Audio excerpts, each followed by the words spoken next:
Estamos transmitindo mais um episódio do Thaís Fetpa Podcast hoje com um amigo, advogado, Dr.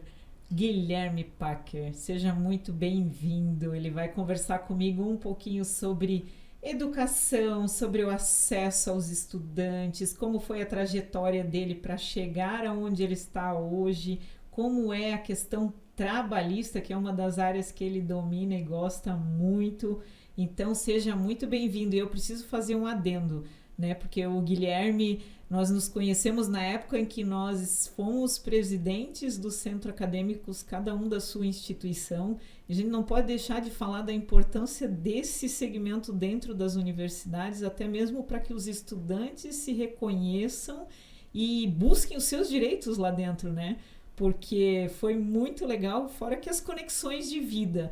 No final, a gente acabou criando uma conexão por um trabalho que estava sendo feito, cada um, né, dentro da sua universidade. Viramos amigos, hoje estamos em mais um projeto junto. Além do podcast, você está nessa empreitada, essa jornada rumo à LESC, né? Seja muito bem-vindo ao podcast, seja muito bem-vindo ao grupo e a essa grande família que deseja fazer a diferença para o nosso estado. Olá, Thaís, boa noite. Mais uma vez eu gostaria de te agradecer pelo convite que eu mesmo, inclusive, né, fiz para participar aqui, ter a honra de estar no seu podcast. De fato, é uma amizade aí que a gente já leva há alguns anos, que iniciou ali naquele projeto, centros acadêmicos se conversando, políticas estudantis, a gente batia muito nessa tecla. E seguimos em frente aí em novos projetos. Fico muito honrado e muito feliz de poder ter essa oportunidade de acompanhar de perto o projeto em si. Obrigado. E olha só que bacana, né? O fato de você falar para mim assim, eu pedi para estar aí, ou eu me autoconvidei. Você não foi o primeiro, tá? Teve mais uma pessoa que fez isso. Mas isso para mim é positivo, porque a gente vai vendo que o objetivo está sendo cumprido.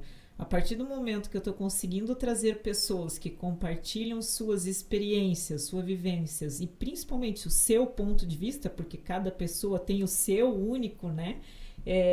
Você vai fazendo conexões cada vez maiores e você vai percebendo que está sendo cumprida a tarefa. Então, assim, espetacular, que mais pessoas, né, não deixem aí de fazer o convite, caso queiram estar aqui, vai ser um prazer poder trazê-los, trazer o seu ponto de vista, trazer aquilo que você acredita, a sua informação, o seu conteúdo. Nós já tivemos várias pautas diferentes aqui e a gente vai vendo mesmo que as experiências e as conexões são fantásticas e toda hora alguém se identifica com alguma fala de algum convidado. Então, tenho certeza que nós vamos chegar lá naquele lugar especial. Agora nós vamos ter que voltar para a educação, porque foi por meio da educação que a gente acabou se conhecendo, né? A tua primeira graduação foi o curso de Direito. Primeira graduação. Pois é. 17 anos, iniciando ali na faculdade, encarando a área do Direito, que por muitas vezes pode parecer desafiadora. Você sabe, você enfrentou ali junto muitos perrengues e a gente segue em frente aí, né? Agora deixa eu te perguntar uma coisa, Guilherme. Você escolheu isso para tua vida ou foi uma coisa... Porque assim, né, muitas vezes no ensino médio as escolas elas acabam fornecendo uma diretriz, um caminho, uma orientação para os adolescentes. Porque querendo ou não, 17 anos é muito novo para escolher uma carreira. Sim. Para a vida toda, inicialmente algo projetado para o futuro, né? Porque quando você pensa acesso à educação, acesso a uma universidade, eu estou buscando acesso ao meu futuro, o meu futuro profissional. E aí você fica na dúvida. Minha primeira graduação eu fiz aos 17 anos também, quando eu entrei. Eu mal sabia para que lado eu ia. Na realidade, eu queria fazer enfermagem, e aí nós vamos conversar um pouquinho sobre isso. Por quê? Porque tô falando lá em 1997, quando eu entrei, tinha alguns cursos que não existiam aqui no município de Joinville.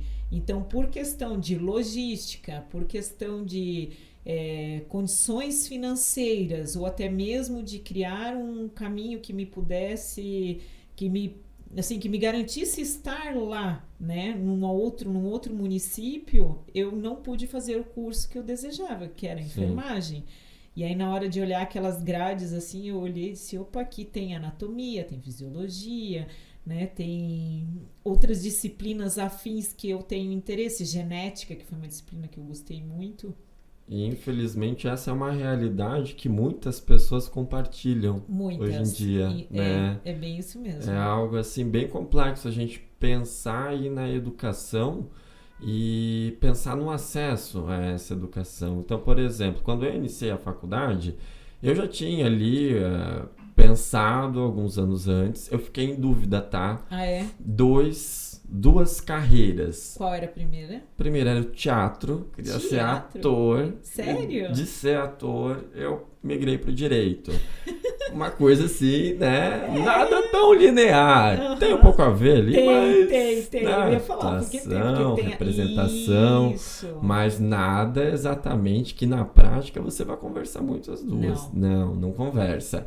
E o lance é o seguinte, eu, de fato, quis o direito porque eu tive uma excelente professora de sociologia e nas aulas dela eu me apaixonei pela matéria em si, pelas ciências sociais. E a partir daquele momento, apesar de já ter interesse no curso e na carreira, eu fortaleci para mim mesmo e fui em frente. Mas o que acontece? Nem todas as pessoas têm realmente essa visão, nem todas as pessoas têm a oportunidade de ter aulas, não diria que de qualidade, porque o professor ele está lá para cumprir uma carga horária, mas muitas vezes o que pode acontecer? A escola está sobrecarregada, a educação hoje em dia tem vários problemas que enfrentam no dia a dia. Tem muita problemática, e essa problemática já é algo que vem de tempo, e uma das dificuldades, como você está falando ali, é bem isso, não são todos que conseguem ter um caminho, que conseguem ter uma diretriz, que conseguem ter acesso, ou quando tem acesso, existem problemas dentro dessas instituições. Tu estudou em escola pública ou privada? Estudei parte pública no ensino fundamental, fui para a privada no ensino médio e a graduação foi em instituição privada também, com bolsa de estudos. Eu acho interessante ressaltar isso. Com certeza. Porque eu consegui fazer a faculdade porque eu tive a bolsa. Então você trabalha ali o meio período, depois estuda, depois encaixa ali um estágio e consegue dar conta do recado. Mas, se eu não tivesse a bolsa, por exemplo, eu não sei se de fato teria chego onde cheguei hoje. Eu, na primeira graduação que eu fiz, eu também tive acesso à bolsa. Caso contrário, não teria tido a oportunidade de fazer o curso. Não foi todo o período, mas no período mais difícil economicamente, eu consegui. E aí a gente vê o papel fundamental do Estado, né, em dar oportunidades para os acadêmicos estarem numa instituição e ter acesso à bolsa de estudos. Bolsa, né? Tem vários artigos que são colocados à disposição, tá certo? Tem uma burocracia que deve ser cumprida e nada mais do que correto, porque assim você garante que as pessoas que estão com dificuldade, as pessoas que têm baixa renda, as pessoas que precisam de um auxílio tenham uma oportunidade de dar seguimento a uma escolha de uma profissão e fazer uma faculdade. E mesmo assim, nós vamos encontrar barreiras, mesmo tendo todo esse leque, né, de situações caminhos que você pode seguir. Se eu não for para uma escola pública que tem um ensino médio lá na periferia e passar essa informação para esses jovens da questão do acesso a bolsas, oportunidade, qual caminho seguir, quase que pegar pela mão, muitos deles não vão fazer uma graduação. Não vão saber. Porque acham que é algo tão distante, e não vamos romantizar o processo. Porque quando você tem pouco acesso ao conteúdo, à informação mesmo, você vai ficar, não é para mim, eu não vou conseguir. E aí, como você colocou, eu consegui por meio de bolsa, eu fazia estágio, então eu tinha acesso, às vezes a gente pede socorro de um lado, ganha ajuda do outro, mas o negócio caminha e dá certo, e você consegue concluir um curso, né? Mas exatamente é pegar por esse viés, né? Por que você consegue concluir o curso dessa maneira, apesar das dificuldades ou não dificuldades, a depender da realidade de cada um? Por causa da informação. Do acesso à informação.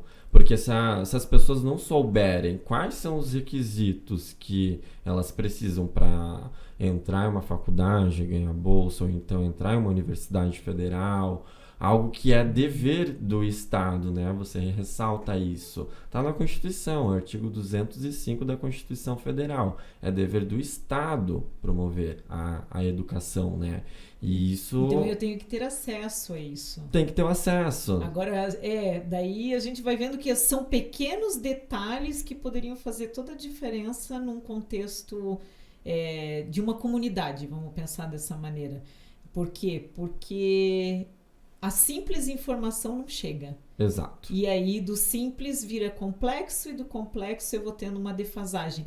E você coloca ali a questão de ter acesso a uma universidade pública, né? Hoje nós vamos pensar assim, são pouquíssimos, nós estamos na maior cidade do estado. E em termos de quantidades de cursos de universidade pública, é praticamente mínimo. É defasado. Eu preciso me deslocar para Florianópolis, que é o centro de referência, que está lá a UFSC, né, a federal, ou eu vou pensar em ir para o Paraná, aí eu já estou saindo, inclusive, do meu estado para ir para uma outra região. E aí, quando você já não tem a informação, mesmo que você seja uma pessoa totalmente capacitada, mas não teve aquele estímulo, não teve o acesso, vai perder-se ali no meio do percurso, não vai chegar, não vai fazer, não vai ter a mínima ideia, e aí nós vamos tendo outras problemáticas, porque eu tenho um filho que está com 22 anos, ele estuda na UFSC, mas ele tem todo um amparo lá, mas ele bate muito na tecla. Mãe, é uma dificuldade muito grande para os acadêmicos permanecerem no município que não é deles. Por quê? Porque daí você vai envolver moradia, alimentação, transporte. Se o Estado não fornece uma estrutura mínima, cada vez essa peneira vai ficando mais difícil de se passar e eu ter a oportunidade de estar lá. Com toda certeza. Né? Porque quando a gente pensa na educação, não é somente em si o livro que você vai estudar, o curso, etc. É como você coloca. Tem a alimentação, tem a moradia, como é que isso vai acontecer? Aqui em Joinville nós temos cursos, a grande maioria, até onde eu sei, da área de exatas. Muitos cursos... De engenharias tem aqui. Engenharias. Muitos cursos de outras áreas, humanas, etc., não estão aqui. E nós somos a maior cidade do estado. Sim, vamos pensar até no próprio curso que a gente fez, no curso de Direito. Não tem aqui. Não tem aqui. É uma das bandeiras, uma das lutas que nós estamos construindo hoje para ter assim como outros cursos aqui também disponível no município, porque quando eu estou na maior cidade do estado, eu estou próximo a São Francisco, Barra Velha, Araquari, Garuva, Jaraguá do Sul, Schroeder, eu consigo, São Bento, né, que está ali, Campo Alegre, eu consigo trazer pelo menos a 40 minutos, 45, 1 hora, não fica tão inviável quanto sair de um lugar mais distante do que nós estamos hoje e se deslocar até Florianópolis para poder estar lá fazendo uma graduação. A minha irmã fez em Itajaí, era privada na época, então tinha que sair todo dia de ônibus daqui à noite para fazer a graduação lá em Itajaí, na Univale, e retornar para Joinville. Mas ela teve a oportunidade para fazer isso. Mas não são todos, porque daí você vai bem isso que você falou, não é só ir para a universidade, é poder estar na universidade. Aí, não sei se você sabe, nós temos um dos restaurantes universitários mais caros do estado. comparado a outros lugares. E por que existe essa diferença tão grande de valores e para algo tão básico? Se o estudante já está dependendo de transporte público, se ele já está dependendo de acesso a uma moradia compartilhada muitas vezes, se ele está dependendo de uma alimentação, porque precisa, básico isso, mas tem que ser minimamente acessível para estar dentro da universidade, para construir uma carreira profissional, para poder desenvolver. E aí, assim, né, eu morei 4 anos em Montevidéu com a família. E lá eles têm uma dinâmica muito legal em relação ao transporte público e as crianças que estudam nas escolas públicas.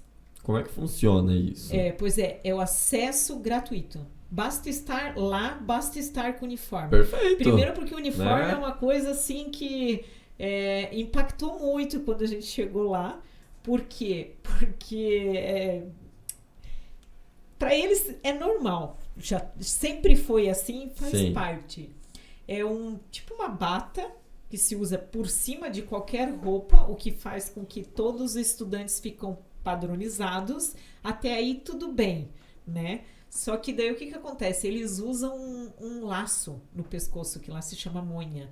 Então, assim, é um negócio, mas não é pequenininho, é um negócio... Fica chamando ali a atenção, né? Bem Um pouco grande. chamativo. Então, você vê de longe já, e você vai identificando, inclusive, por cores. Então, a escola pública tem aquele padrão de uniforme, o motorista já olha Sim. e já sabe que é uma criança que tem acesso a uma escola pública. Então, Serve, inclusive, para identificação, algo muito bom. Isso, porque às vezes acontecia, né? Criança é criança, sai Sim. na rua, opa, peraí, tá na rua Sim. esse horário, deveria estar em algum lugar. Vai ver, né? Volta pra escola. Olha, pro transporte público gratuito, pra botar ali um lacinho no pescoço, tá perfeito. Bota até 2 se precisar, né? Pois é. Não é transformador a gente pensar numa sociedade onde o transporte ele é acessível a todo mundo? Com Transformador. certeza. Com certeza. Por isso que já diz, né? Transporte público. Exato. Agora, ele é público, mas muitas vezes aquele que precisaria ter esse acesso não consegue. Por quê? Porque gera custo. E aí vem outras dificuldades, né? Muitas problemáticas. Mas muitas. vamos pensar em algo que seria mais efetivo até para a questão assim, para trazer para a nossa realidade agora aqui de Santa Catarina. Eu não preciso do uniforme propriamente, dá para criar um sistema único que tenha esse cadastro de... Vamos pensar em etapas. Vamos pensar da base para aquilo que nós desejamos, do pequeno para o maior. Porque desejar, nós gostaríamos que todos tivessem acesso ao transporte público gratuito. Mas como ainda existem barreiras a serem vencidas, você começar com aquele estudante que comprovadamente demonstra que é um estudante de baixa renda, fornecer o transporte gratuito já é algo que é dever do Estado, para que ele tenha a obrigação, né, que é obrigado a estar na sala de aula, se o pai e a mãe não mandam para a escola, o conselho tutelar, o assistente social pode bater lá e perguntar por que seu filho não está na escola. Sim. Então, eu tenho que minimamente criar mecanismos de acesso para ele à escola. Parece básico quando a gente pensa dessa forma, né? Mas quando você vai para a realidade, é um universo muito mais complexo. Por que a gente não tem algo desse tipo? Entende? Por que isso não é acessível a todas as pessoas? Nem que a gente não tenha, mas por que isso não é acessível a todas as pessoas? E mais, quantas oportunidades diversas pessoas em diversas partes do estado, do Brasil, enfim, não acabam perdendo por algo que é dever do Estado. Sim. Quando a gente pensa em transporte público, é dever do Estado. Fornecer. A educação gratuita. É dever do Estado. Então, nós temos... Ou seja, o que a gente percebe unicamente? Existe um denominador comum aí que gira em torno de questões práticas e fundamentais da vida de um ser humano. Até para que ele possa se desenvolver, ter acesso à educação e chegar aonde nós gostaríamos de ter chego, né? De ter acesso a uma universidade, seja ela pública ou privada, a privada por meio de bolsas, mas eu tenho que levar esse conteúdo e essas oportunidades para esses adolescentes, esses jovens que estão também nas periferias, estão no bairro, que não têm o acesso, apesar que pessoas podem dizer, mas o celular tá ali, tem tudo. Não, tem coisa que é extremamente difícil. Sim. E se eu nunca cheguei a passar essa informação, eu não tenho por que ter acesso a ela. Uma noite de sono, dormi, acordei, não, mas esse é o caminho. Sim. Né? E aí vem o dever do Estado, né? As próprias escolas criar um mecanismo de acesso a esse conteúdo, seja uma parceria entre as faculdades com as escolas, né, do ensino médio daí, que já estão ali, né, aqueles jovens finalizando as suas etapas, para que eles saibam qual é o caminho, o que eu posso, qual é o artigo, no meu caso era o artigo 170, eu não sei qual que foi a bolsa que você conseguiu acesso. A minha foi pela instituição privada mesmo, a própria instituição disponibilizava a lista dos pré-requisitos, a gente juntava a documentação e mandava, eles mesmos analisavam, né, eles mesmos. E fora que assim, né, tem outras formas de ter acesso por meio de bolsa, quando você tem uma nota alta no Enem, quando você tem um bom desempenho, as instituições elas estão buscando formas de dar acesso a essa oportunidade para os acadêmicos, né? Sim. Por meio de uma redação, depende da tua nota, enfim. Oportunidades não faltam. De qualquer maneira, nós deveríamos ter um leque maior de cursos na maior cidade do estado, começando por aí, com pelo certeza. Básico, para depois ir criando outros mecanismos de acesso àquelas que não são a pública, daí vai para a privada. Mas eu tenho que levar esse conteúdo para eles também. E aí nós vamos chegar naquilo que nos fez trocar ideias, nos conhecer. Quando eu fui presidente do centro acadêmico, eu fui na sua instituição para divulgar um evento. Lembro muito bem. Tu lembra? Lembro muito bem.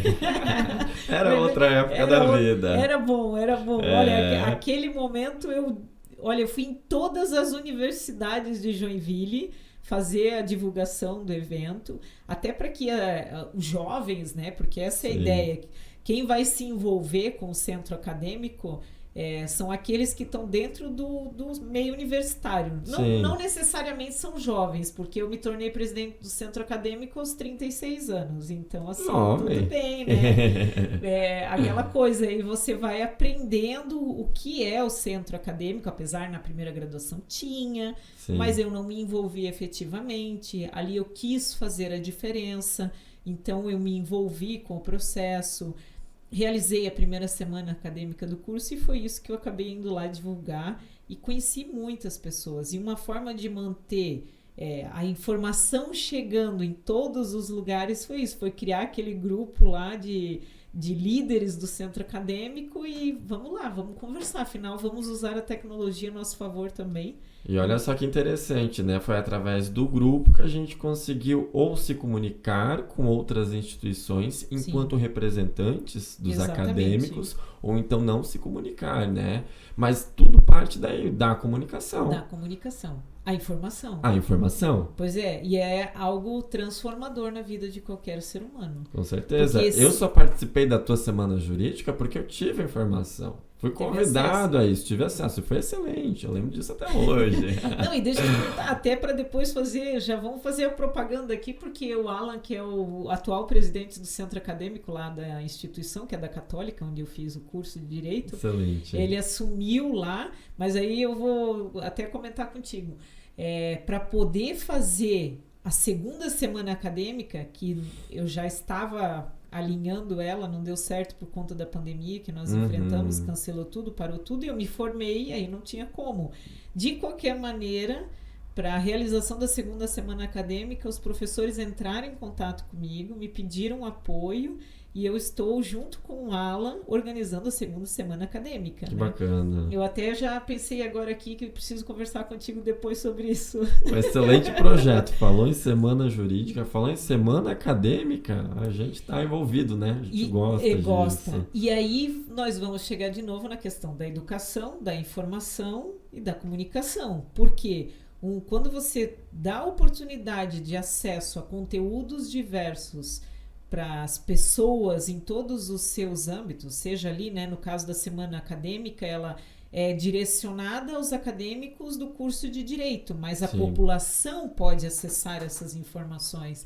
Então, eu trago algo cultural para o meu município e a gente vai percebendo o quanto isso é produtivo. Por quê?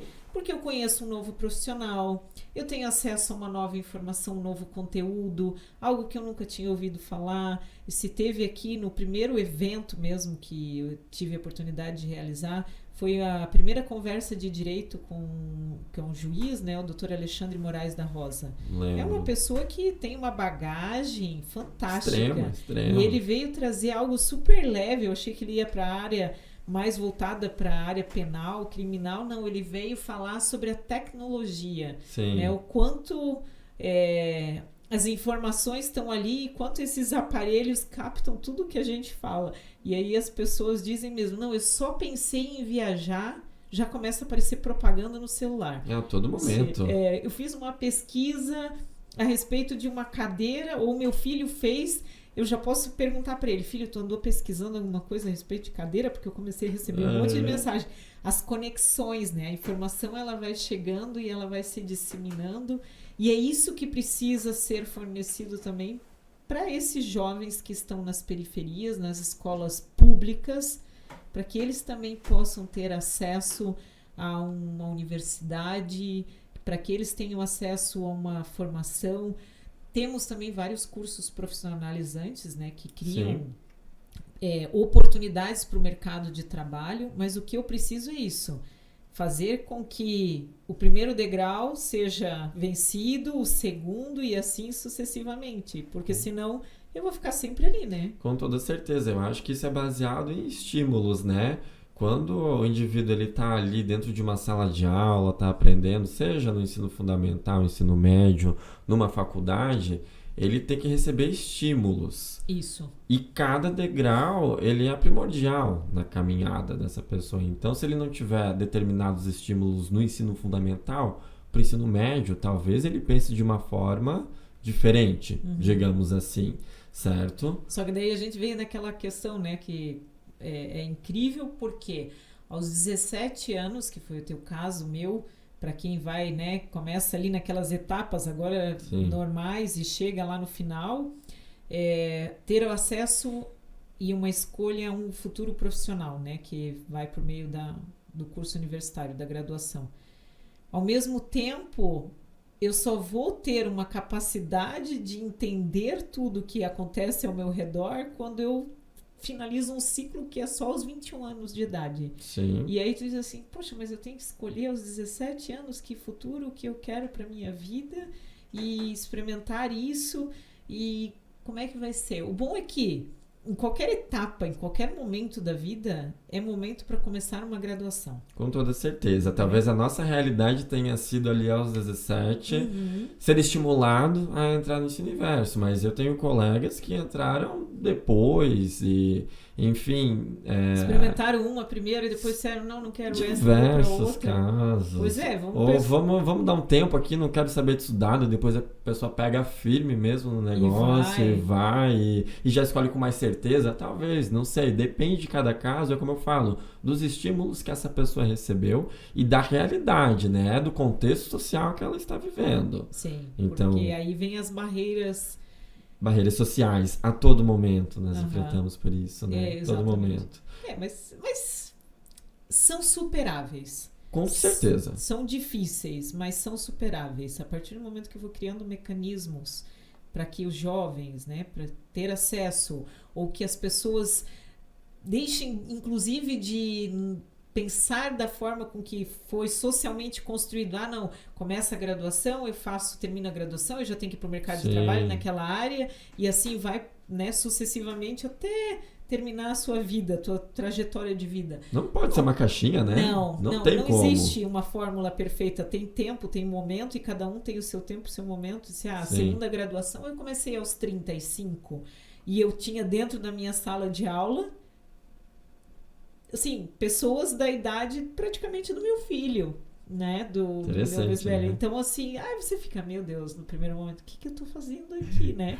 Senta lá atrás no fundão, fica quietinha lá e diz assim, nossa, só faltam 4 anos e meio agora. O deslocamento, né? O deslocamento. Mas daí, daqui a pouco, você vai vendo o papel fundamental de um professor na vida de um jovem. Sim. Eu tive mestres, professores, amigos, pessoas espetaculares que deram uma diretriz na minha vida, que mudaram completamente. Foi assim, 180. Eu também, graças... Porque foi sair de um ponto e chegar no outro. Não, com certeza. Foi algo assim fantástico, porque o estímulo deles... Vai, faz, enfrenta o teu medo. No final, como diz uma colega minha, o professor perguntava, quem é que quer vir aqui na frente? Eu. Quem é que quer falar? Eu. Quem é que vai? Eu. Quem participa? Eu. Era o tempo todo isso. Mas aluna exibida, né? Cadê que exibida? Eu compartilho. Era metida. Se quem vai? A Thaís. Se não vai, alguém tem que ir. Alguém tem que ir. Se vai, digo, sou eu. Digo, né? Mas crescimento foi muito bom. O acesso, o estímulo, como você bem coloca ali, você ter a oportunidade de desenvolver algo que está dentro de você, que muitas vezes nem você enxerga, né? E isso é muito legal. E aí vem o papel fundamental do professor, que dentro de tudo ainda não é valorizado da forma que deveria. Infelizmente, isso é uma lástima na nossa sociedade, porque o papel do professor, ele é muito importante. Na vida de um aluno, ele é muito importante. É a partir daquela pessoa que você vai formar os teus pensamentos. Jamais vão ser iguais. Sim. Mas aquela pessoa, ela te transmite o conhecimento que você precisa, os estímulos que você precisa para se desenvolver. Não, fora que, assim, se não fosse o professor, não haveria nenhuma outra Ninguém estava formado. Exatamente. Sem esse profissional que não é valorizado, e aí eu não sei se, assim, nós estivemos fazendo uma pesquisa só para ter uma ideia de contexto do que é a realidade do estado de Santa Catarina e os outros estados, né? Brasília hoje é o local que tem o melhor salário dos professores estaduais. E nós desejamos que o nosso município também, assim como o nosso estado, chegue nesse patamar. Que os profissionais daqui, minimamente, se equiparem ao salário dos profissionais de Brasília. Por quê? Porque é o reconhecimento e a valorização que eles tanto precisam. Através deles que está a chave de transformação da nossa sociedade, desses professores. E eu fui professora, não sei se tu sabia disso. Sim, eu sei que você tem alguns alunos, né? Muitos. Tenho os meus alunos e é tão bom ouvir que eu tive um papel também importante na vida deles. Eu só ri muito agora, eu tive sexta-feira da semana, agora passada, em contato com eles, um deles organizou um churrasco, chamou alguns. Na hora que eu entrei, um deles olhou para mim assim, professora, até hoje eu penso naquele meio ponto da gincana que eu não ganhei. Eu falei, eu não acredito, nem eu lembrava da gincana, mas ele lembrava que ele não ganhou meio ponto. Fica marcado, né? Fica muito marcado na vida das pessoas. Os professores, eles marcam, dependendo da etapa. Eu lembro até hoje da minha professora da 2ª série, eu estudei no Colégio Adventista, a professora Elsa. Ela era uma pessoa, assim, fantástica. Ela morava bem pertinho da escola, inclusive. Lembro dela, assim, de olho fechado. Se passasse na rua, saberia de longe que é. Mas ela era uma pessoa de um coração e de uma paciência para ensinar, para se dedicar àquele trabalho de formação, de conhecimento, porque na 2ª série a gente está ali aprendendo ainda tudo que é o que vai vir, né, pela frente. Muita coisa pela frente, muita coisa. Né? Então, todos os momentos, todos os tempos, esse profissional tem um papel fundamental na nossa vida, né? E aí vem a não valorização deles. Vamos fazer a diferença, vamos buscar com que cada vez mais as profissões que devem ser valorizadas sejam, né? E o professor com certeza é uma delas. E ainda fora aqueles que são aposentados, que se aposentaram e que ainda não têm a qualidade de vida por conta da falta de reconhecimento. Que deveria, Que né? deveria. Deveria Que deveria. ter, infelizmente. Uma vida inteira dentro da sala de aula. É um serviço público, né? Você E está passando conhecimento. E só quem foi professor sabe que não é só aquele momento que você está no teu ambiente de trabalho. Não é que, cheguei na escola, dei o meu conteúdo, terminou o meu dia, fui embora.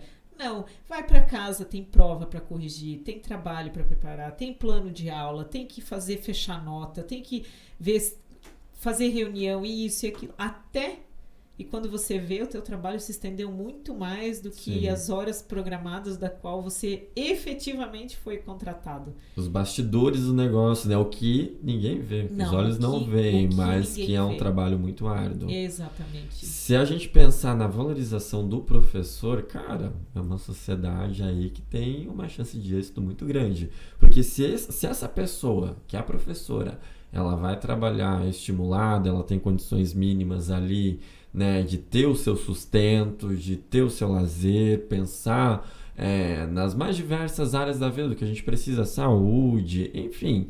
Quando essa pessoa ela é valorizada, no geral, como um todo, ela consegue exercer um trabalho com mais fundamento, com mais excelência, com mais estrutura. Claro. Acredito que essa seja a palavra. Uhum. Se a pessoa tem mais estrutura para exercer a profissão dela, quem está recebendo, que são os alunos, vão receber mais também.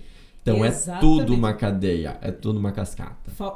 Quebrou uma das engrenagens, o resto não funciona. Não funciona, não tem como funcionar. Exatamente. A partir do momento que eu tenho um professor que tem vontade de estar, né, pelo reconhecimento salarial dele, pelo esforço, pela dedicação, quando ele vai para uma sala de aula e ele tem todo o material à sua disposição, porque não adianta você só colocar o aluno e não disponibilizar material de acesso, material de conteúdo para que ele possa se desenvolver.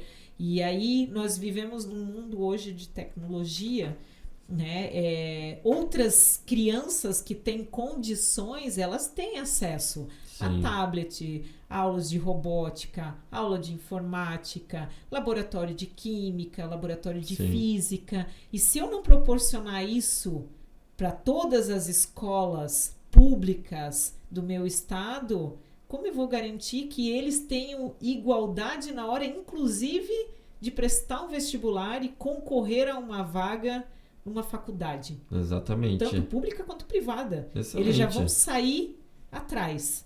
Então eu preciso equilibrar essa balança que hoje está tão desigual. A gente percebe isso muito claramente na hora que você sai do centro e vai para a periferia. E aí você vai conversar com esses jovens, entender a realidade deles, a perspectiva que eles têm em relação ao futuro, ao Estado, à política. E sem ter noção de que é a política que é a base da transformação social que eles tanto desejam. Com toda certeza. A partir do momento que eles vão lá, se envolvem, vão aprender, vão estudar, vão buscar e fazem uma boa escolha, o que eles fazem? Automaticamente eles estão proporcionando uma possibilidade de um melhor futuro para eles e para as futuras gerações, né? Exato. Vamos trazer aqui para Joinville. Se eu não pensar, né, que Florianópolis tem mais cursos de universidade pública do que Joinville, como é que eu vou brigar por isso? E mais, se eu não pensar nisso e não for por meio da política, como é que eu vou brigar por isso? A gente precisa a todo momento da política para lutar pelos nossos direitos. Para ter acesso. Para ter o acesso. Eu acho que esse é o ponto fundamental do negócio. E tu concorda comigo que os estímulos daquela criança que tem ali o acesso à aula particular, robótica, etc., vai ser diferente daquela que não tem? Com certeza. Por que os pensamentos são diferentes? Os estímulos. O acesso vai ser diferente. Uma oportunidade. Quando como dizer assim, né? Duas crianças nascendo no mesmo dia em lugares, em realidades totalmente diferentes.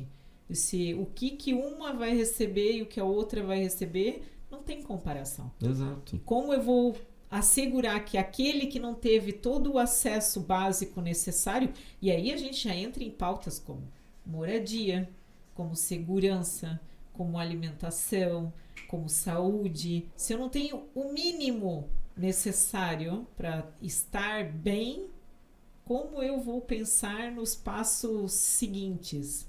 Não tem como. Não tem como. Não tem como. Se você não tem o mínimo de estrutura, não tem como você pensar no estudo. É óbvio que ele não vai ser sua prioridade se você está enfrentando problemas em outras áreas. Sim. Né? Na moradia, se você tem algum problema relacionado à sua casa, se você tem problema com alimento, com alimentação. Você não tem como pensar em estudar se você está com fome, por exemplo. Não, ninguém consegue fazer nada direito quando está passando fome. Ninguém. E aí, assim, né, a realidade você falou que você estudou em escola pública, na época do ensino médio, no ensino fundamental. Correto. Eu estudei também no ensino fundamental, na realidade, eu passei em várias escolas. Eu fiz uma primeira série numa escola no Bom Jesus, depois fui para o Adventista, depois fui para o município, que foi a época mais feliz da minha vida. Que bom que teve. Foi muito bom. Que teve.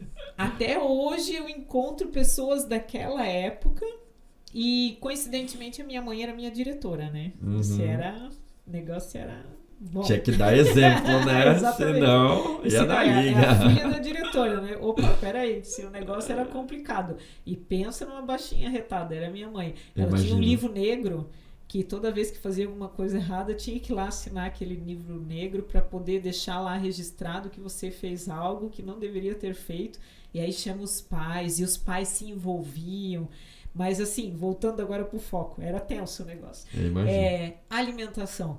Muitos dos meus colegas só tinham aquela alimentação fornecida pela escola como uma alimentação básica. Aquela era a alimentação deles. Sim. Era o prato principal. Então, é algo que é incrível. Se você parar para pensar que todas as pessoas deveriam ter uma vida digna e esse acesso básico não acontece. Né, da alimentação, da saúde, da educação, moradia, segurança e etc, etc. Nós temos isso como um princípio constitucional, né? A dignidade da pessoa humana. Exatamente. Isso vem aí através de tratados, também é um pensamento internacional. A gente precisa, o Estado precisa desenvolver pessoas. Não é assim, né? Marta, me perdi do raciocínio. Não, mas vamos lá, vamos voltar lá. O que o Estado ele precisa? Ele precisa criar mecanismos para que as pessoas vivam de forma digna. Exatamente, é isso aí. É isso aí. Então, assim, a gente percebe o quanto a base é necessária para a construção. É importante. É um pilar necessário, fundamental para que o resto se desenvolva. E aí, até assim, para voltar agora para o início ali da nossa conversa, o acesso à universidade, à formação e ao trabalho, né? Por que as pessoas buscam a universidade, a educação, etc? É pensando no trabalho. Pensando na roda que gira e que todo mundo tem que correr atrás. Não tem como não estar buscando isso para a vida. E aí você, como eu, como outras pessoas, enxergam nas graduações, na faculdade, um meio de conseguir chegar lá mais facilmente. Às vezes não é uma realidade, né? Mesmo às vezes com uma graduação, mesmo com conteúdo, ainda vai tendo barreiras e dificuldades vão surgindo. Mas é necessário você se profissionalizar, né? Você estudar diversos assuntos, focando ali no matemática, na carreira que você escolheu, para ter conteúdo para passar para a sociedade, né? Pois é, e daí vamos pensar assim, você teve acesso a uma faculdade privada, conseguiu fazer o seu curso por meio de uma bolsa, que era inclusive desenvolvida pela universidade, então você conseguiu chegar e terminar o teu curso de Direito. Que é uma dificuldade, são 5 anos que você precisa estar ali dedicando o teu tempo. Fazendo estágio, você fez estágio? Fiz estágio. Quanto tempo de estágio? Estágios. Ao todo, uns 2 anos. 2 anos de 3, estágio. talvez. juntar todos os períodos, sim, né? juntando tudo. Principalmente no final ou em qualquer momento da No começo, cheguei a fazer no INSS, no começo, Previdência Social, aprendi bastante Olha lá só. dentro sobre os benefícios e quando cabe, o que cabe, aposentadoria, Experiência, LOAS, né? experiência. Acesso à informação. Acesso à informação. Lá eu estive por 6 meses. O meu próximo estágio seguinte, né? Aham. Depois do INSS, foi na Defensoria Pública Olha que da bacana. União. Lá a gente também... Aprende muito. Demais. Você trata ali com a vulnerabilidade social das pessoas que são hipossuficientes no sentido da lei. Agora O que vamos lá. isso significa? É isso que eu ia falar. Digo, Exato. vamos- É quem não tem condições de pagar um advogado. É quem preenche os requisitos, que não tem ali uma renda boa, que vai conseguir pagar um advogado, mas que consegue recorrer a esse órgão e então buscar o seu direito, Acesso né? ao direito. Acesso ao direito, que é o Que ponto to- da nossa que conversa. todos, que todos nós temos. Todos. Esse é um dos pontos. As Todos. pessoas precisam saber que elas têm direito. Claro, a máquina jurídica, às vezes, ela não é exatamente do jeito que a gente É gostaria. meio travadinha. Às vezes Ela é meio devagar, travadinha. mas nós temos a oportunidade de buscar os nossos direitos. Tem que buscar, é necessário. Como é que a gente vai pensar em uma sociedade melhor se a gente não buscar efetivamente os nossos direitos, né? Exatamente. Aí você fez o estágio lá no MP, INSS, depois Defensoria a Pública. Defensoria Pública. E depois eu dei uma mudada ali. Fui para um escritório que trabalhava com direito empresarial. Então saí da área pública E foi para privada. para privada. E as coisas são diferentes. Eu digo que o pensamento ele é diferente. Pois é, e hoje você está formado, atuando, você está trabalhando no mesmo escritório, você está em... Não. Hoje eu sou advogado autônomo. Aham. Eu trabalho diretamente com o cliente. Tenho parcerias também com outros advogados, mas o meu foco principal hoje é o cliente. O que ele precisa? Qual que é a demanda dele? É a partir disso que a gente vai buscar efetivamente o direito. Pois é, e aí assim, vamos pensar agora fazendo uma linha de raciocínio do tempo. Certo. Terminamos o nosso ensino médio, temos o acesso à universidade, termino meu curso, minha graduação e chego na época em que eu tenho que sair para o mercado de trabalho. E aí você teve um primeiro momento e agora você está enfrentando uma jornada de trabalho sozinho, né? Com seus parceiros. Carreira Mas- solo. Mas é isso aí, digo, enfrentando e colocando em prática tudo aquilo que você construiu e adquiriu durante todo esse tempo de graduação e de estágio. Sim. E aí a gente vê como o estágio é importante, né? Com toda certeza, porque se eu não tivesse a oportunidade de fazer estágio exatamente onde eu fiz, eu não teria condições hoje de enfrentar essa carreira solo. Eu precisei ter essa bagagem, aprender na prática como é que se resolviam determinados problemas para hoje poder assumir as rédeas da minha vida, digamos assim. Aham. Não, e estar lá defendendo os direitos dos outros A agora. todo momento. Porque agora é pelo outro, é para o outro que você está lutando. E aí uma das coisas que eu gostaria, assim, até, né, de trazer para a nossa conversa é a questão de conteúdo, de acesso à informação para o trabalhador. Eu não sei, eu estava pesquisando um pouquinho ali e fazendo uma leitura rápida numa notícia. A profissão que mais cresceu foi a de faxineiro. Não sei se tu sabia disso. Não. Pois é, foi a profissão que mais cresceu, que se desenvolveu agora, nos últimos tempos, foi de faxineiro. Depois foi assistente administrativo. E aí, muitas vezes, o que a gente percebe? Aquela dúvida que o trabalhador tem em relação aos seus direitos, como eu busco os meus direitos, qual é o meu direito, o que eu posso, o que eu não posso, o que eu devo, o que eu não devo. Você atua nessa área. Sim, eu hoje sou advogado trabalhista. A gente está à frente ali, por vezes, de um trabalhador que ele sofre no mercado de trabalho. Por que ele vai te procurar? Porque ele está se sentindo lesionado de alguma forma, certo? E é através da presença do advogado que ele vai tirar as dúvidas que tiver, de como acontece, qual que é o procedimento correto. Se estava certo, se eu tenho direito. Eu Exato. estava dentro do meu ambiente de trabalho, sofri uma queda, não tive um amparo. Vamos pensar aí na faxineira. Ótimo. Eu tava lá limpando um vidro e de repente ela caiu, se machucou, quebrou o braço, quebrou a perna. A empresa olhou para aquilo e só falou, vai para casa e se recupera. Uhum. E aí? Uma situação hipotética, Sim. né?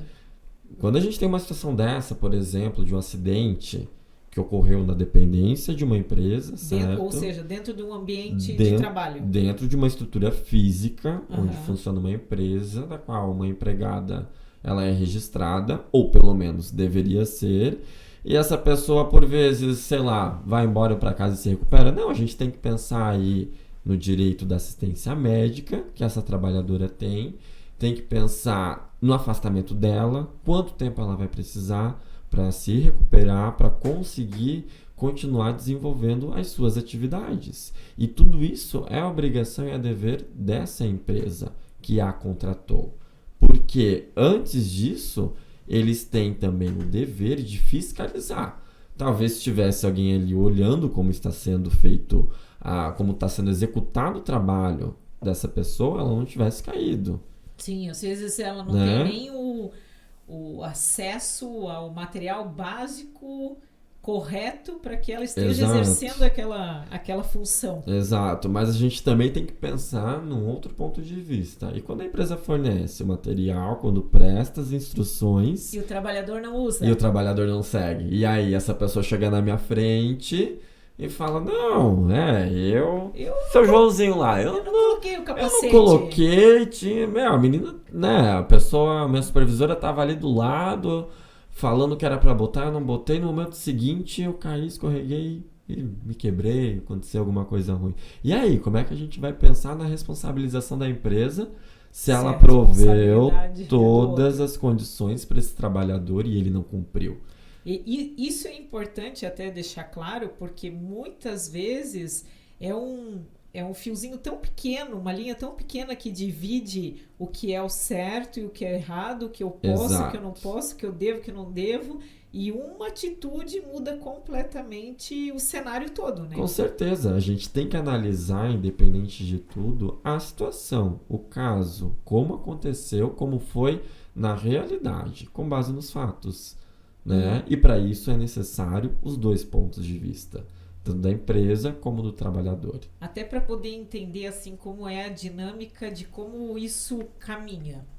Eu, como trabalhadora, chego no teu escritório e vou e compartilho uma situação que aconteceu comigo. Certo. Vamos criar uma hipótese aí também. Okay. Eu estou no meu ambiente de trabalho, existe uma cadeira que já foi passada, inclusive, para a administração, que ela está com problema.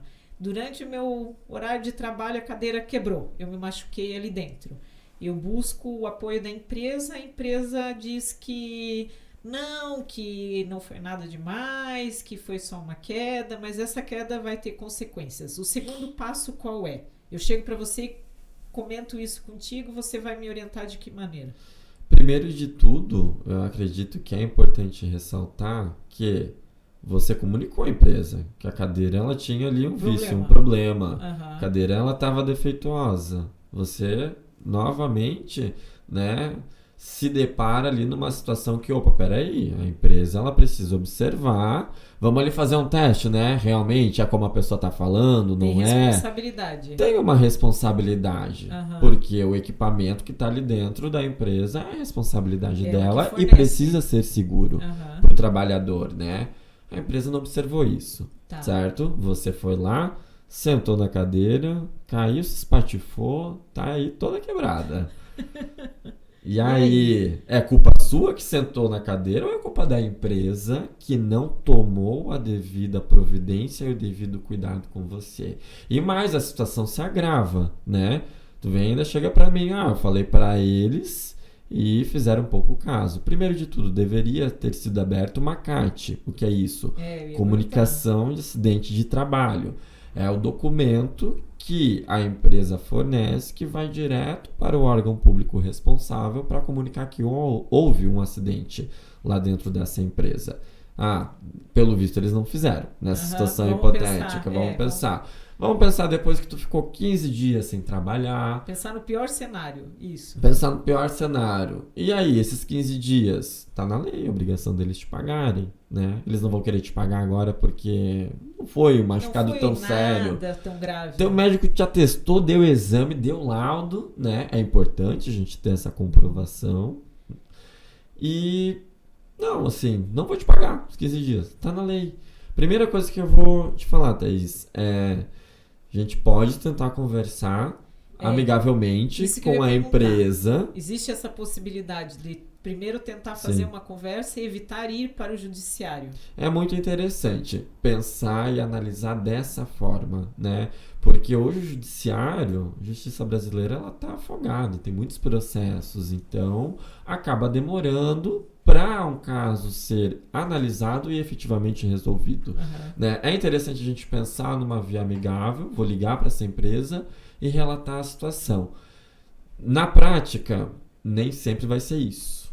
Porque às vezes a pessoa, além dela me contar essa situação, ela já conta coisas de muito tempo que vem acontecendo lá e ela fala, não quero mais estar nesse emprego. Não quero mais estar aqui porque a relação ela já está tão desgastada que ela não vê mais isso condição. Ali foi só o ponto final, foi o gatilho. A gota d'água. Outras situações que ela vai me relatar, por vezes, eu já vou ver que a empresa, ela de pronto não tem uma conversa aberta para você tentar qualquer tipo de acordo. Nesses casos, a gente precisa ingressar com a ação judicial, porque o acordo nem sempre vai ser a melhor alternativa para, nesse primeiro momento, pelo menos, para o trabalhador e para a empresa. Nem sempre eu vou conseguir um resultado com isso. Depois que você já está com o processo ali tramitando, né, que ele já está correndo na justiça, perante um juiz, perante um magistrado que vai analisar o caso, é bacana a gente falar que nada impede de fazer esse acordo depois. Fazer mais uma tentativa. Dá para fazer. De acordo. O Código de Processo Civil, ele fala isso pra gente. Quanto mais acordo, melhor. Basicamente, né? Você resolve quiser... o problema, desafoga o judiciário, eu vou eliminando e tá todo mundo satisfeito. Acordo é isso. Tem que ficar bom para as duas partes. Ambas as partes. Mas o que acontece? Às vezes eu, enquanto advogado, se falar diretamente com a empresa, eu não vou ter um intermediador. Que no caso, quando eu tenho o processo, eu tenho ou o juiz ou uma outra pessoa responsável ali pela área de mediação, conciliação, arbitragem. Que vai tentar resolver o problema da melhor forma. Vai tentar balancear ali os direitos e a gente resolver o problema. Um cede um pouquinho daqui, o outro concorda um pouquinho dali. Necessário ceder. Daí dá tudo certo. Não sai bem do jeito que se esperava, mas pelo menos sai satisfeito. Eu digo que o importante é você sair com o problema resolvido, né? Se você resolveu o problema, bacana, é válido para você. O que não dá é para você se sentir lesionado e não resolver o problema, não ir atrás desse direito, ou então não ter acesso a esse direito por circunstâncias alheias à sua vontade, né? Pois é, e aí assim, qual foi um dos casos que mais marcou assim para você, algo diferente? Pode ser algo que ainda nem teve nem foi resolvido ainda, porque, como você falou também, né, o judiciário ele é lento por conta da quantidade de situações. E muitas vezes a gente percebe que as pessoas buscam o judiciário sem realmente existir até mesmo condição de ganhar alguma coisa. Mas ela quer processar e ela segue em frente. Vai ter um profissional lá que vai dizer, não, é possível, vamos, e assim segue. Mas tem algum caso em particular que te marcou, assim, aí pode fugir até da área do direito do trabalho, se for o caso, se for de outra área, mas tem algum cliente que ficou ali e tu disse, não, esse... Tem um caso em específico, assim, por questões éticas, eu não posso adentrar muito no mérito da questão, muito menos passar informações sobre isso, mas por um caráter educativo, o que eu posso te falar é o seguinte... tinha uma empresa que ela já tinha sofrido ações por parte dos seus empregados, né? E eu era o advogado ali dessa empresa. Enquanto advogado dessa empresa, eu vi diversos casos e um deles em específico me chamou a atenção, porque Quando chegou o valor da ação, eu falei, cara, mas essa pessoa ficou aqui 1, 2, 3 anos que fosse, e um valor, assim, para a função que ela exercia, era um valor considerável, um montante muito alto. Eu pensei, vou conversar então com o meu cliente e vou perguntar o que aconteceu aqui. Né? Chegou ali pra gente, a gente precisa analisar no primeiro momento e buscar as informações junto ao cliente, que no caso era a empresa. E aí o que acontece? Ele me falou, não, isso daqui tá errado. Eu não devo tudo isso para essa pessoa. De fato ele devia, era um caso que ele devia. Mas ele falou, eu tô enfrentando aqui a pandemia, eu tenho um problema hoje que é de caixa, não deixei de pagar essa pessoa porque não quis, porque eu não tinha dinheiro. Estava tentando fazer um acordo amigavelmente antes que ela entrasse no judiciário, mas não tive esse tempo. Ela ingressou com ação. Mas o que ela está pedindo aqui, sei lá, hipoteticamente, acredito que deveria ser o dobro ou o triplo disso, né? Falei dobro? Não, falou direito. Falei direito. Ainda bem que vocês vão cortar isso depois. E aí, enfim, chegou esse caso e a primeira visão enquanto advogado da empresa que eu tive que ter, cara, eu vou conversar com o advogado da outra parte, da empregada, e vou explicar a situação, porque o que acontece? Eu tinha documentos para isso.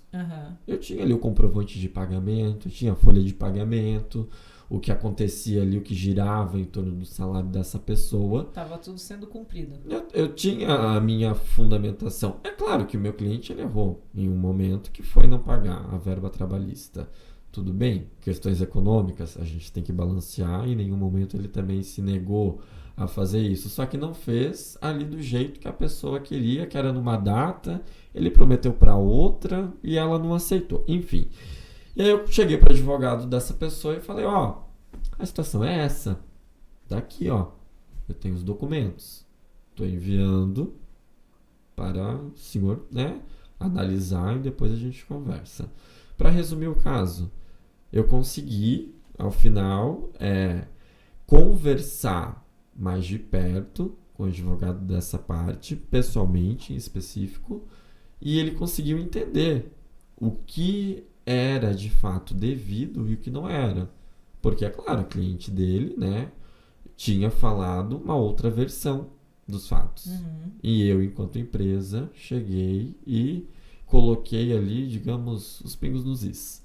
Né? E a gente conseguiu fechar num valor que ficasse justo, tanto para a empresa, que estava pagando, quanto para o empregado, que estava ali à mercê, né, dessa verba. É uma verba que tem caráter de subsistência, que é para a pessoa se manter, é uma verba salarial, que é importante, ela deve ser paga. Com né? certeza. E aí, assim, né, nós tivemos um processo de pandemia em que afetou diretamente os trabalhadores. Exato. Quantas pessoas acabaram perdendo seus empregos, quantas microempresas tiveram que fechar, quantos direitos acabaram não sendo cumpridos. Por quê? Porque foi uma situação que não era esperada por ninguém sabia quanto tempo aquilo tudo ia durar, como ia ser administrado, algo totalmente novo no nosso momento, né, na nossa vida.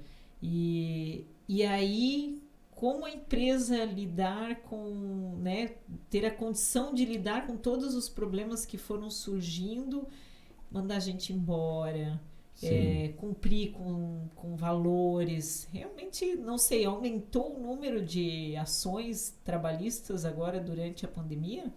Eu entendo que sim. Muitas pessoas recorreram ao judiciário porque enfrentaram problemas. O que acontece?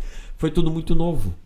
Então a gente tinha medida provisória saindo a todo momento, alterando a legislação. As pessoas que estavam na execução ali dos atos daquilo ali, efetivamente, não tinham nem tempo, por vezes, para acompanhar a troca, fazer contato com uma assessoria jurídica, né, botar isso em prática. o coordenador responsável reunir os seus empregados, né? Quem está ali à frente do trabalho, explicar o que está acontecendo, como que deve ser o procedimento, muita coisa foi alterada, né? Então eu entendo que sim, muitas ações acabaram surgindo, foram propostas aí nesse pós-pandemia, porque é uma situação nova, né? E tudo que inova no ordenamento jurídico, a gente vê um reflexo. Sim. A gente vê um reflexo. É bem como é dito sempre, né? O fato vem antes do direito. Primeiro tem que acontecer, se é algo novo, que não existe um amparo ainda na lei, e aí que é a importância da lei. Ela acaba dando as diretrizes, os nortes, o que é certo, o que é errado. Tem muita lei nossa que precisa ser revista, isso sem sombra de dúvida. Por isso que a cada tempo existem reformas, né? É vetado algumas coisas, surgem outras, a realidade muda, a sociedade evolui, ou às vezes nem evolui, né? Mas o direito tem que acompanhar aquele desenvolvimento ou aquela condição. E aí surge aquilo que vai dar o norte, por assim dizer. Inclusive, né, o direito do trabalho é esse, é um norte do trabalhador para ele saber o que a CLT, né, o que ele pode, o que ele não pode, o que deve, o que não deve, como eu asseguro aquilo que é meu por direito, mas desde que faça a sua parte também. Exatamente, direitos e deveres, né? Muitas vezes não é só a obrigação, né, da empresa. O trabalhador, ele também tem as suas obrigações. Quantas vezes a gente vê nas obras, vamos passar agora, né? Joinville está crescendo muito, mas se nós formos ali para Balneário Camboriú, Itapema, que são prédios e prédios que em uma semana, quando você olha, mudou completamente o cenário. E você diz, nossa, esse prédio nem estava aqui semana passada e agora já está sendo erguido. Gigante. Quantos trabalhadores a gente acaba presenciando que não usam os IPIs, né? Tudo aquilo que é fornecido pela empresa como medida de segurança, desde o capacete, o cinto, etc, etc, etc. E aí ele vai para o ambiente dele de trabalho, sofre uma queda, machuca um dedo, bate a cabeça e já está ali, né? Está sendo dito para ele, você precisa fazer uso. E por mais que às vezes tenha uma fiscalização, aquele responsável por cuidar da obra das costas, quando vai olhar, já estão fazendo coisa que não deveria fazer, né? Infelizmente. E aí o celular tá ali e as pessoas filmam isso. Hoje é isso. Antigamente, como dizem, né, que tem esses memezinhos que circulam por aí, antigamente na minha época, né? Porque não é na tua, com certeza. O celular, ele não tinha isso. As pessoas faziam as coisas e nem sempre a informação chegava para os outros, mas hoje a informação está na palma da mão, né? Sim, a todo momento, né? E é muito instantâneo. Quando a gente pensa em informação hoje, uma hora tá aqui, outra hora tá ali, já é muito rápido, muito rápido. Principalmente essa ferramenta acaba se tornando um mecanismo de controle.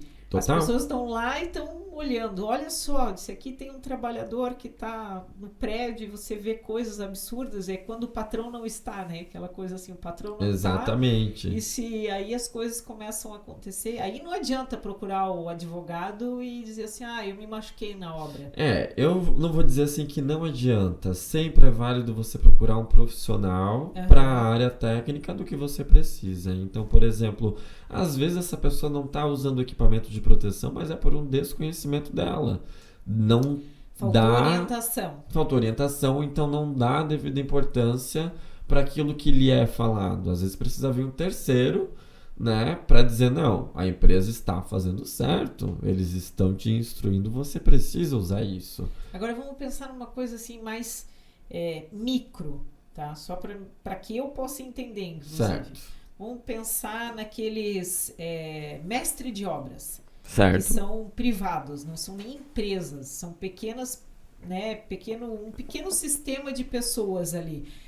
Eu tenho condição de fazer um investimento, começo a construir e eu tenho capacidade de chamar mais 2 pessoas para estar ali me auxiliando. Correto. Na obra. E uma dessas pessoas tem um tipo de acidente.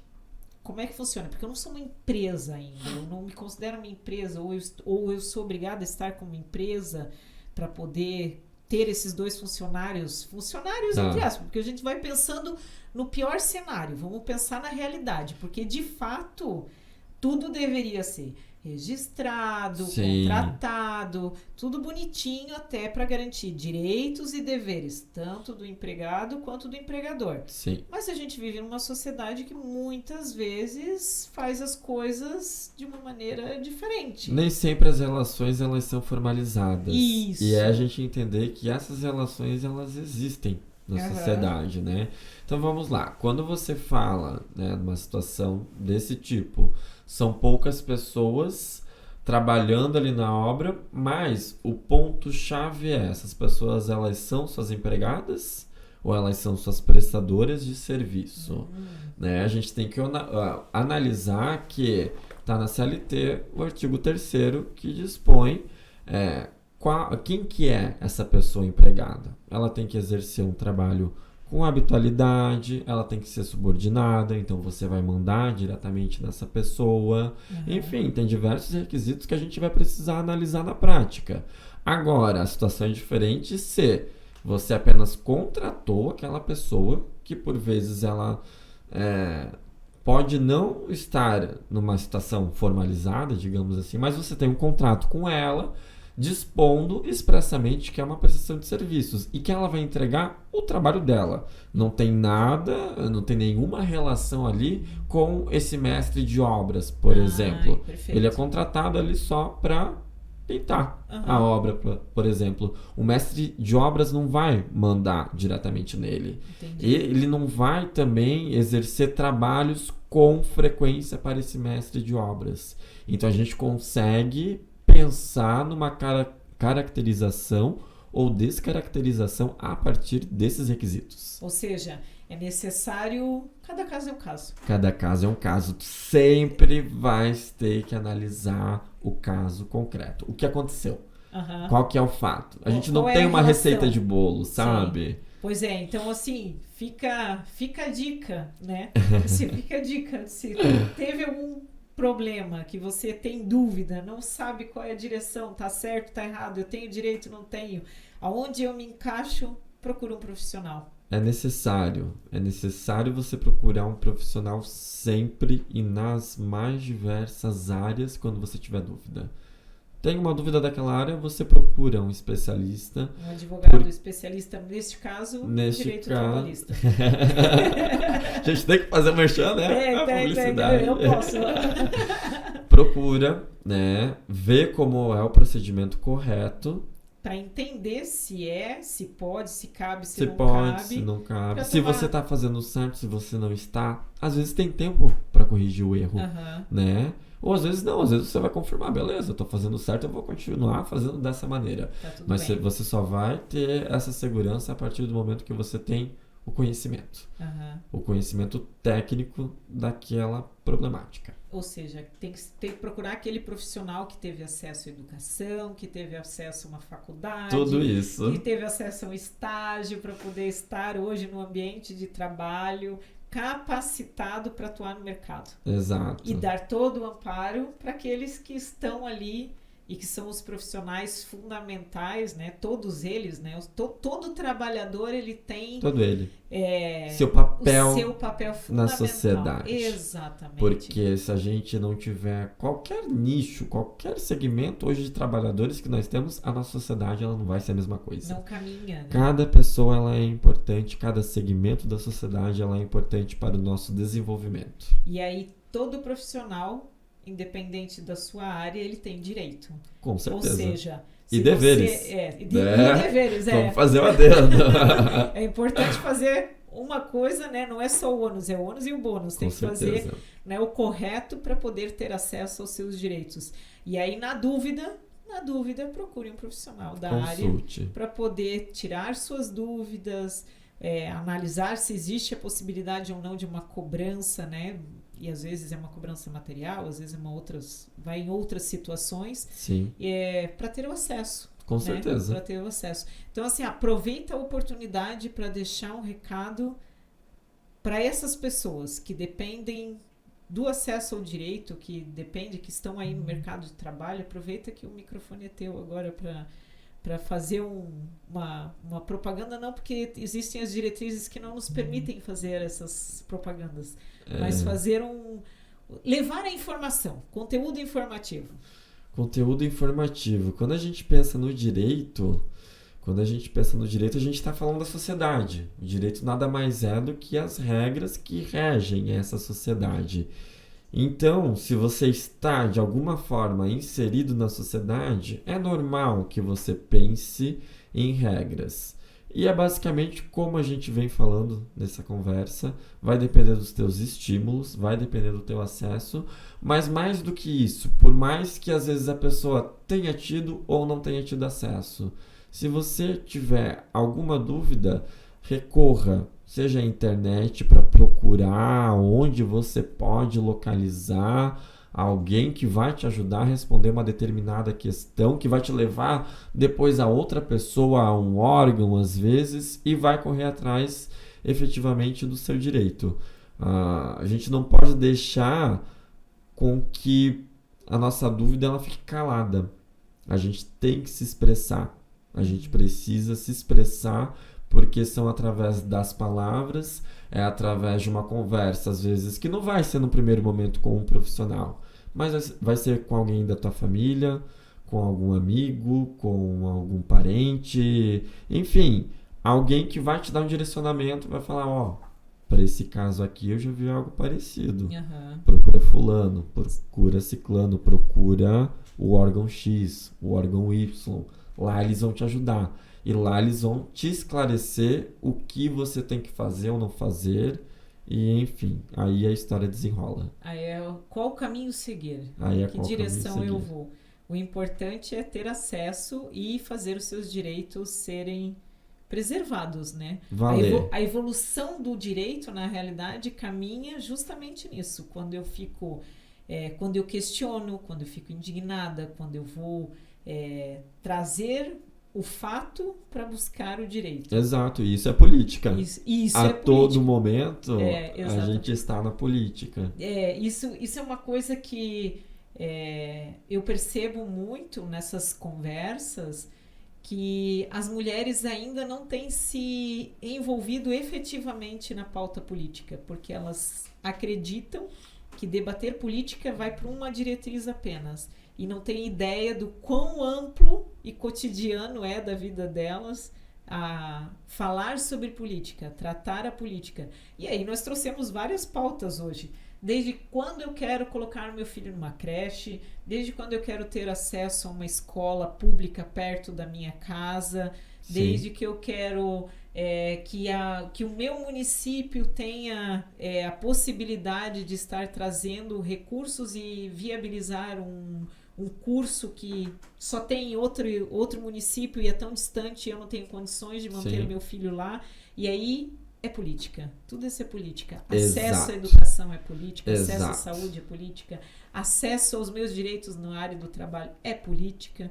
E aí a nossa vida está nesse meio. E por mais que as pessoas não acreditem ou já estão tão desgastadas com a pauta, é necessário acreditar que é possível transformar, né? A sociedade ela evolui constantemente. Então, ciclos se fecham e novos vão surgindo. Com certeza. A renovação é necessária. Sempre. Renovação é chave para transformação. Renovar. Se é necessário renovar. E aí vem os jovens, né, com uma cabeça muito diferente, com vontade, com desejo, com garra, com determinação para realmente fazer a transformação.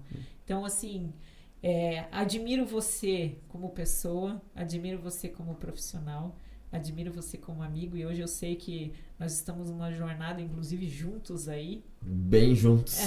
Num propósito muito bacana de transformação. E você trazer a informação para as pessoas já é um processo de transformação. Se emociono, né? As palavras são muito lindas, essa mulher, gente. Precisa chegar lá.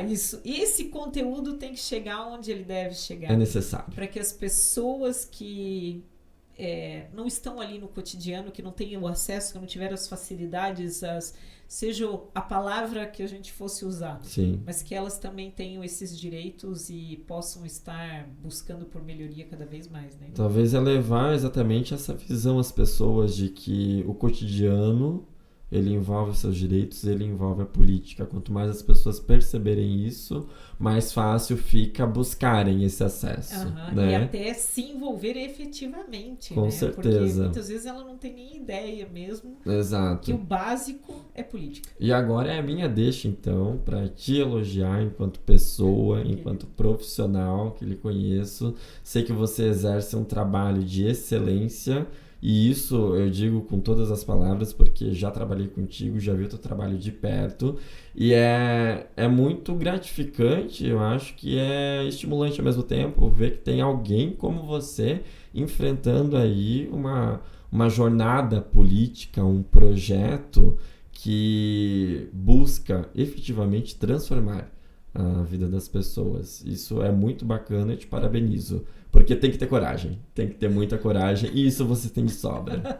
Eu agradeço. Então nós vamos juntos pela transformação. Juntos pela transformação, com certeza. Guilherme, obrigado por ter vindo. Eu que agradeço. Obrigado pelo teu conteúdo, pelo bate-papo, foi muito positivo. Eu sei que chegando as pessoas, elas vão ter clareza e vão ter acesso. Isso é o mais importante. Que bom. Então, gratidão. Chame sempre quando precisar, tá? Não, com certeza. A gente gosta de sentar e conversar, Gosta. Isso a gente já faz há muito tempo e agora poder compartilhar essa conversa com outras pessoas é melhor ainda. É muito bom. Então, eu agradeço imensamente a participação daqueles que estiveram aqui conosco, aqueles que ainda vão ter a oportunidade de estar assistindo. Não deixe de se inscrever no canal, não deixe de compartilhar, não deixe de ativar o sininho. Vocês lembrem que quando vocês compartilham esse conteúdo, a informação está chegando aonde ela deve chegar. Então, conteúdo de grande valia, de grande importância para a nossa sociedade. A educação é a base da transformação e nós vamos juntos por isso. Uma boa noite. Obrigada, Guilherme. Obrigado, Thaís. Boa noite. Boa noite.